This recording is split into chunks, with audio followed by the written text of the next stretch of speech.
cold, sleepless night in the woods is not so bad if you have a good sleeping bag. But if your bladder didn't get the memo that you emptied it,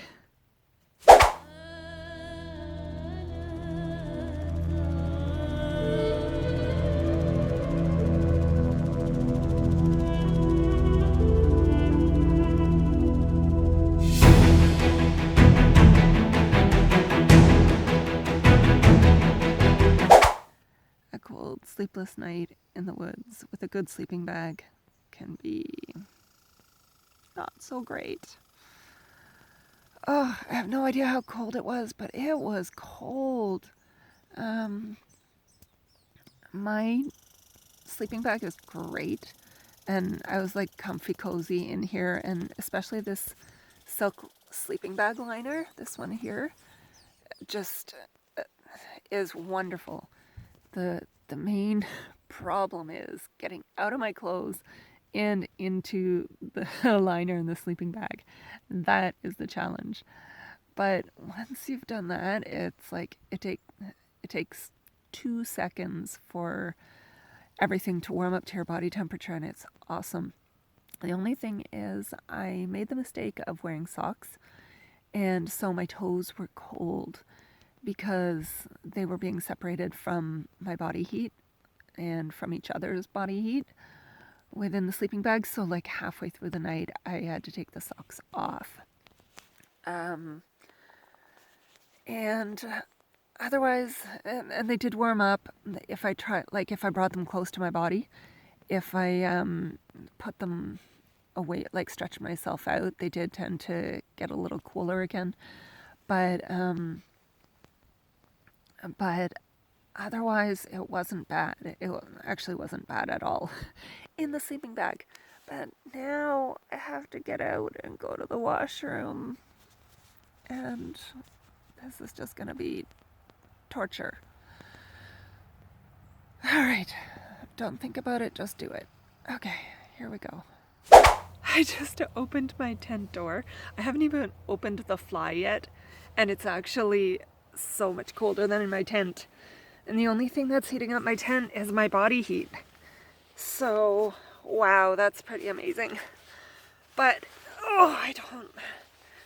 not looking forward to this, but hey, I gotta pee, so here we go.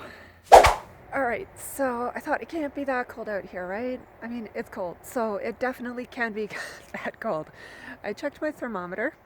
I could show you, but it's too small, you won't see it anyways. It says 0. It might even say -1, I can't tell. But, so I was like, well, there's no evidence of ice anywhere on the road, all that rain and puddles from the last few days. Well, there's ice right there on my campsite setup kit. So it's definitely cold. My water bottle is empty, so I can't attest to there being any ice in there, but I'm about to go find out if there's ice around the faucet, and there probably is. Well, there wasn't any ice over there, so it must be just like right on the freezing point, like not quite enough for it to freeze, but the mud was definitely sort of, some of it was like, does mud have a lower freezing temperature than pure water? Because it wasn't frozen. But then other parts of it sort of seemed like just that very top was really, the top layer of the mud was more, I don't know, more frozen, I guess, than underneath. But it wasn't really frozen. So go figure. Anyways, yes, I'm still wearing my headlamp. I need to wear it in the washroom because I can't see what's going on in there if I don't. So anyways, I'll take it off. It's freezing. The strange thing is that I've actually been out here before when it's like -6. First time I came out with my friends a few years ago at Thanksgiving. The first morning I woke up to freezing rain on my tent. Second morning to sheets of ice on the picnic table. And the third and final morning I woke up to snow. Oh, sheets of ice like 2 inches thick, I'm telling you. And then the third morning I woke up to it was snowing, and there was actually accumulation on the ground. Not a lot, but some. That's as winter camping as I go.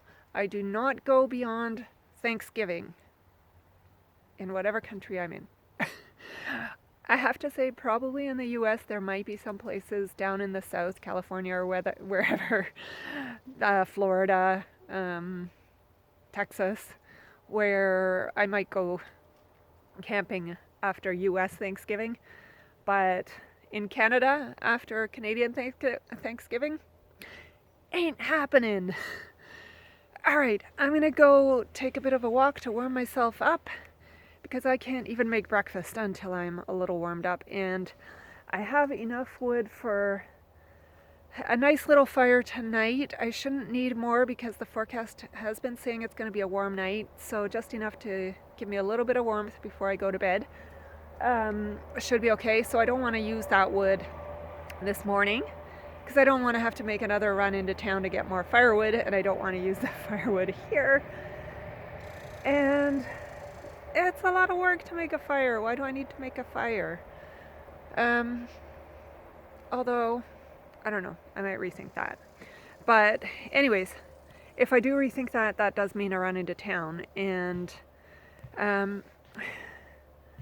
today I've got some plans around my campsite that I want to do for future videos.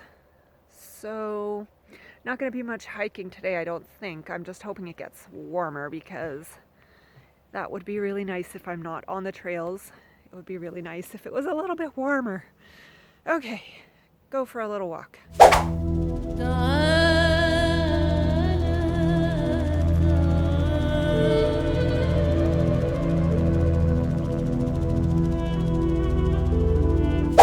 So I found this beautiful spot right on the edge of the lake. This is a campsite that I was actually at several years ago. It was well, no, it wasn't actually my first campsite, but it was my first campsite here at this campground. And I just happened to be walking by. Ducks. I just happened to be walking by. It's so gorgeous here. The sun is warming everything up so quickly, which is lovely, and it's warming up the water and creating this mist. Never mind the smoke. That's the smoke, that's the mist.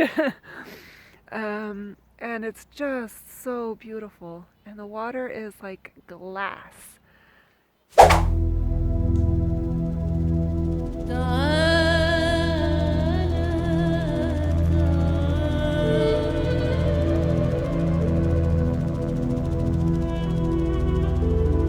It's not minus whatever anymore now. It's probably about 8 or 9 degrees. It's noticeably warmer than it was earlier, but all this week I've been like, why do I do this?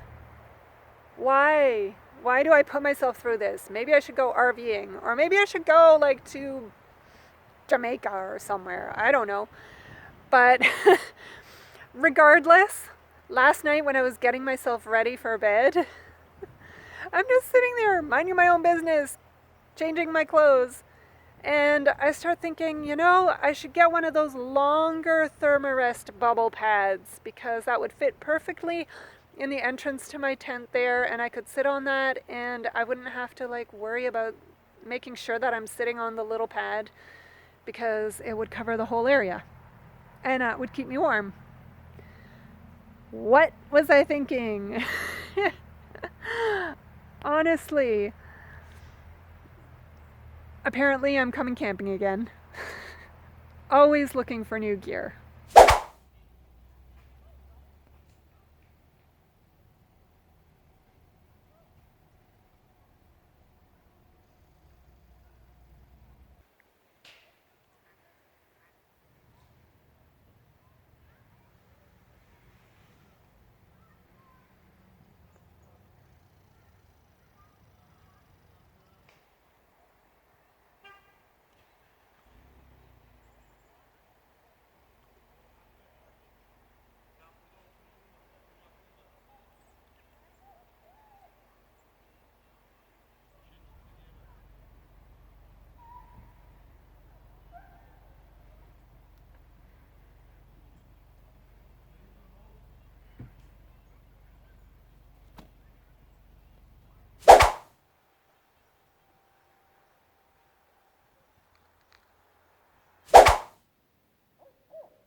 don't know what that was. Okay, so it was my last night, and I didn't sleep very well again last night. Well, I didn't sleep at all, I'd say. Not because it was -1 degree. In fact, it was like a positively balmy 10 degrees or so, which is a good thing because I couldn't hold it. I had to go to the washroom in the middle of the night, which was really bad because the same thing as on the Shvil with getting my backpack off and going to the washroom, getting out of my sleeping bag and my liner and off my whole get-up of mattresses and back in was a bit of a military scale logistical operation. But I did it. And like I said, fortunately it was 10 degrees and not -1. But this morning, oh my goodness, somebody was making... So I finally got some sleep. And then this morning, somebody was making a racket with the outhouse door. If you go camping, don't make a racket with the outhouse door. Okay, just don't. It's an outhouse door. It's not gonna lock. The harder you slam it or the more often you slam it, it's just not gonna work. Sometimes you just have to hook the hook while you're closing the latch and before the latch slides into place. Like, it's an outhouse door, not a rocket ship. Okay, people? Oh. Anyways, so this is my last morning, time to break camp, but I'm just kind of trying to enjoy a little bit of a lay in my sleeping bag. I was actually like, this sleeping bag was way too hot for tonight. And I do have my summer sleeping bag with me. I just basically brought everything this time. I could have gotten it out, especially since I knew that it was going to be warmer tonight. But honestly, it was too much work and would make too much more of a mess in my tent. So I didn't, and instead I basically boiled in my inferno in a sleeping bag. But that's okay. That's okay. Eventually, once I clued in that I could actually use the vents on my sleeping bag, then I felt much better. I unzipped the toe box and opened the zipper up a little bit here. But I sleep cold, so I just like, whatever heat you'll give me, I'll use it. Sometimes I need to not do the overkill. But anyways, so I'm going to chill for a little bit longer and work my way out of this sleeping bag and have some breakfast and then break camp, and hopefully it won't rain. There is a chance of showers or rain later or sometime today, and I'm just hoping that that will be later and not before I manage to break camp and pack everything up, because I have to take everything out of my car again and make sure that those mice don't come back to the city with me. And yeah, so this is going to be a crazy day. But I'm just going to chill for a bit. Okay, it's time to bring the tent down. Well, hey, wind. To get my sleeping bag and all my gear out and then bring the tent down. I'm afraid to see what's underneath this tent because I pitched it 6 days ago, and it was wet, and I'm sure it has not dried underneath, and we had that deluge the other night.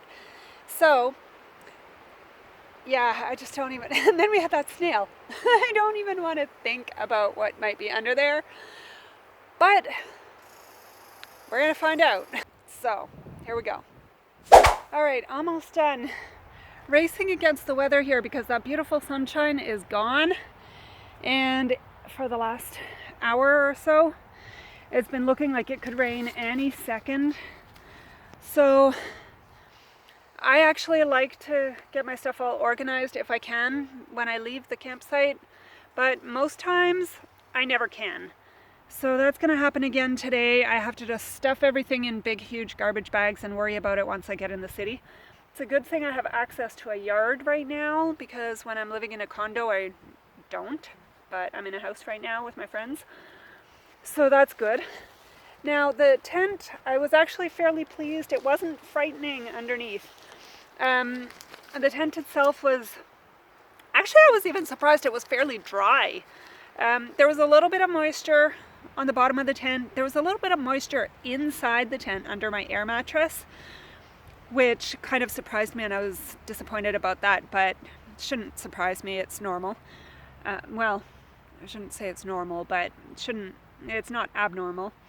But so the ground here, you can see the footprint of my tent. It's wet from where I pitched my tent on the wet ground when I got here on Sunday. And then other than that, even my footprint doesn't look too bad. I don't see any snails. I see a couple of weird stray leaves, but we've had snails on a tent before, and we had that snail in my shoe earlier this time. So I'm really, really glad not to find snails and grossness underneath my footprint, or on my tent, even worse. But yay for footprints. I totally recommend use a footprint if you can, a waterproof footprint. A tarp, you can use a tarp under your tent, but oftentimes they're not the right size and they're not necessarily waterproof. So if you can get the waterproof tarp footprint that comes with your tent, that's really ideal. So yeah, time to pack up and beat the rain out of here. Packed up, cleaned up my campsite, leave no trace. So that's not entirely true, because I set up my tent on the wet ground. It has not had a chance to dry. I am leaving a trace of my tent. But otherwise, my tarp is gone, all my stuff is gone, my everything, my gearbox, my wood, everything is gone. Clean campsite, we're ready to go.